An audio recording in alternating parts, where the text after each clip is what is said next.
Hi everyone. Let's talk about life and everything. Also, let's talk about God. While I'm drinking this at medyo gumaganon yung upuan ng aking lamesa ng aking anyway. Cheers. Miinom ako ng mainit na chocolate, hot choco.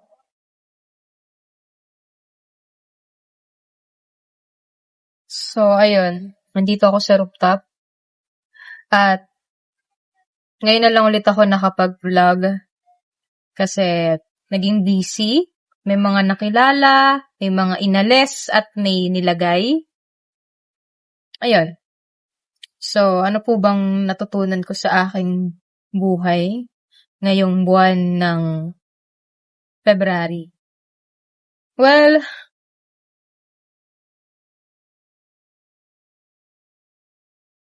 nakipaghiwalay na ako sa boyfriend ko. Kasi,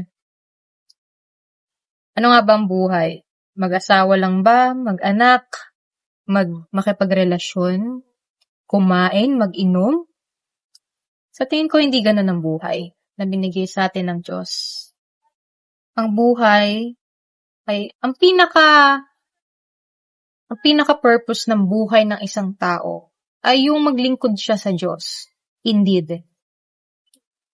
So, people come, people go. Every season, there's something in the season. Tama ba? May panahon para bumuo, may panahon din para maghiwalay. May panahon para umani, may panahon din para magtanim. So, lahat ng bagay may panahon. Ang nararanasan ko ngayon, mahirap. Financially, family problem, hindi rin komportable talaga yung growth. Sa totoo lang, ang tunay na growth, hindi siya komportable. May mga adjustment, may mga dapat tanggalin, alisin, bawasan, dagdagan. Pero ganun pa man, lahat ng natututunan ko ngayon, napakalaga sa akin habang nabubuhay ako. Kasi, life is too short. I don't want to waste my time. Hindi na ako 22, 23, 27 na ako. Turning 27 this coming March. I don't want to say the date, pero March ang aking birthday. So, magta-27 na ako. Hindi na ako bata. Hindi na ako 19. Yung mga ginagawa ko noon, hindi ko na siya pwedeng gawin ngayon. Kailangan ko ng pag-isipan lahat ng ginagawa ko. Kailangan ko ng piliin ang mga desisyon ko. At para magkaroon ng tamang desisyon, kailangan talaga ng gabay ng Diyos. Palagi.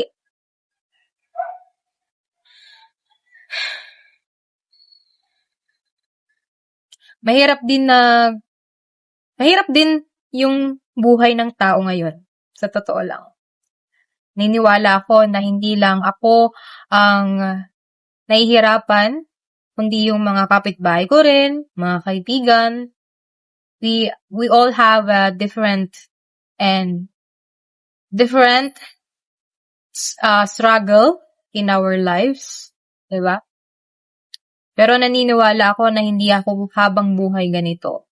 Hindi rin ako palaging nasa baba. Naniniwala ako tataas din ako dahil katulad ng mundo, bilog. Bilog ito. Minsan nasa taas tayo, minsan nasa baba, minsan nasa middle, neutral. Tsaka,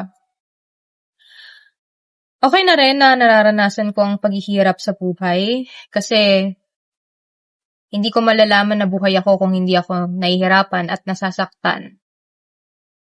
Sabi nga ng doktor, kapag ang babae ay nanganak tapos nagluwal ng bata, kailangan silang hampasin sa puwet. Bakit daw po? para malaman nila, kailangan nilang saktan sila. Kailangan saktan sila, paluin ng puwet. Bakit daw po? Para malaman nilang buhay sila. So sa buhay, kailangan nating masaktan, magtiis, maghirap, para malaman natin na buhay tayo. Pangit nga naman, boring nga naman ang buhay kung puro lang achievements, puro kaligayahan. Parang kung laging kaligayahan yung natatamasa natin sa buhay, papaano na natin makikilala ang Panginoon nun, di ba? Yun. Ibang tao, sinasabihan ako na banal-banalan, marilyoso, pero sa sarili ko, sa isip ko, parang nagsisik lang talaga ako ng truth in life. Gusto ko ng katotohanan. At ang totoo po, malalaman yun. Makikita yun sa Diyos. Hindi lang dahil nag-church, hindi nga ako nag-church eh. Pero, nakikinig ako ng Bible verse, Bible study, online, araw-araw, babasa ng Bible, nag-spend ng time with God alone, meditate, ayan. Pinakamaganda ring gawin ng isang tao ay yung paggising niya, magpapasalamat siya, magpe-pray siya, pati hanggang sa pagtulog niya. Yun lang. Sabi nga seek God first and His righteousness, and all these things shall be added unto you. Yun, simple lang. Paggising mo, bago ka gumawa ng mga bagay na inaaraw-araw mong gawain, o araw-araw mong ginagawa, magpasalamat ka muna na ginising ka niya. Kasi, isa yun sa pinakamahalaga at importante na ginising ka niya. Kasi may mga ibang tao na hindi niya naginigising. Minsan loob niya, minsan kasalanan din ng isang tao kung bakit, alam mo yun. Anyway, I like to drink my hot choco.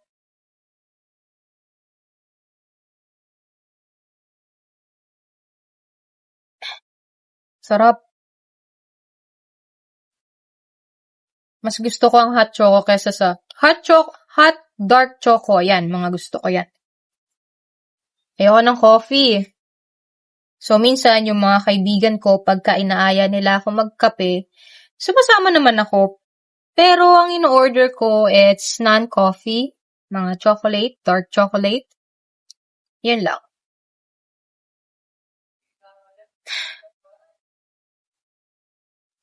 Pagkatapos ng buwan na ito, malapit na kami magbakasyon. Praise the Lord. Konting tiis na lang, Kathleen. Kasi makakabalik ka na ulit sa pagsasayaw. Ang galing ni Lord, no? Kasi may mga pray ako noon na pinag-pray ko talaga yon. Tapos nito ko lang nare-realize na, ay, tinupad pa din ni Lord yun. Ang galing lang. Kasi, akala mo, yung pinagdadasal mo, hindi tinupad ni Lord. Habang maghintay ka lang ng buwan, marirealize mo, tinupad pala ni Lord yun. Hindi ko alam. Pero hindi porket hindi mo alam, hindi mo talaga alam, no? Minsan, kusa mo na lang din malalaman. Kasi ganun yung grace ni Lord eh. Tahimik ni Lord. Sana ganyan din ang katahimik. Pero, kapag bilang tao na hindi perfect dito sa mundo, kapag sobrang tahimik mo, aabusuhin ka ng tao. Feeling nila, mahina ka. Pag sobra namang daldal mo, hindi rin maganda. Sabi nga sa Bible, mabuti pa na itahimik ang bibig. Yung nakalimutan ko lang yung Bible verse na ron. Pero kay King Solomon yun sa Proverbs. Sabi niya, mabuti pang itahimik ang bibig para mabawasan para makaiwas din sa mga kasalanan o madagdagan ng kasalanan. Mas maganda itahimik ang bibig. Itikom ang bibig. Ayun. So,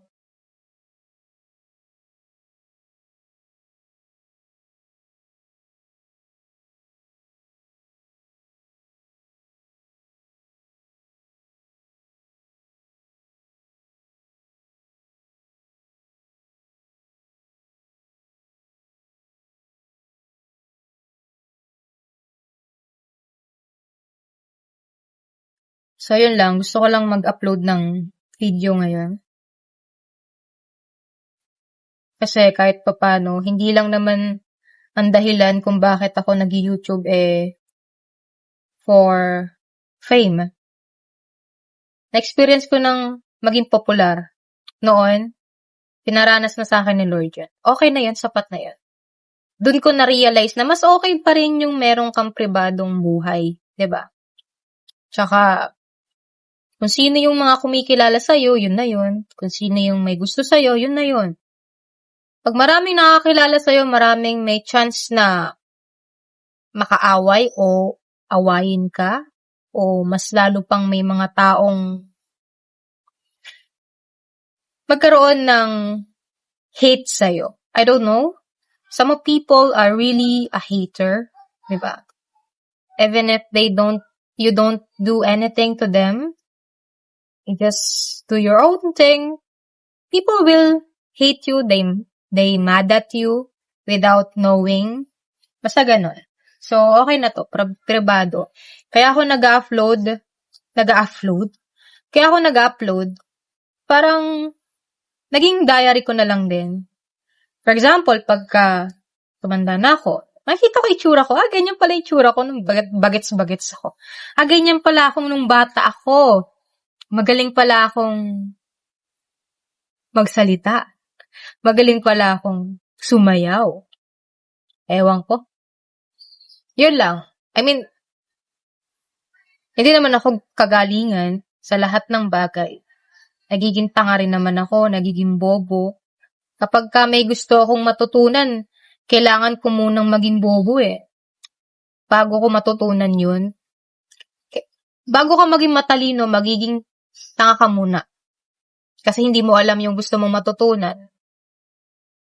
Once na na-achieve mo yung knowledge na yun, talagang you want more. Ayan.